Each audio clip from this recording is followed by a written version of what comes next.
শুধু ছেলে নয়, ছেলে মেয়ে উভয়ের ক্ষেত্রে আপনাদেরকে একটা নাসিহা করে যাই যে আপনারা যদি মনে করেন দিনদার মেয়ে পাত্রী হিসেবে নেবেন, আপনারা যদি মনে করেন দিনদার ছেলে পাত্র হিসেবে নেবেন, তাহলে আপনাদের জন্য নাসিহা হচ্ছে মাদ্রাসার ছাত্রী হিসেবে, বোরখা হিসেবে, পর্দা হিসেবে কখনোই দিনদার বাছাই করবেন না।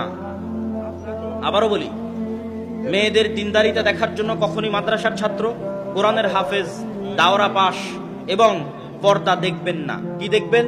মেয়েদের দিনদারিতা দেখার জন্য মেয়ের মাকে দেখবেন, মেয়ের খালাকে দেখবেন, মেয়ের ফুফুকে দেখবেন।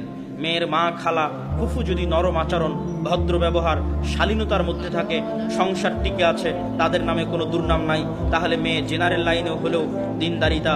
আর যদি মেয়ের মা, খালা, ফুফু তাদের মধ্যে অশালীন আচরণ লক্ষ্য করা যায়, বেহায়াপনা, বেলিল্লাপনা লক্ষ্য করা যায়, তাহলে মেয়ে মহিলা মাদ্রাসায় পড়লেও, কোরআনের হাফেজ হলেও, তাহলে সেটা আপনার জন্য সৎ এবং দিনদার পাত্রী হিসেবে নাও হতে পারে।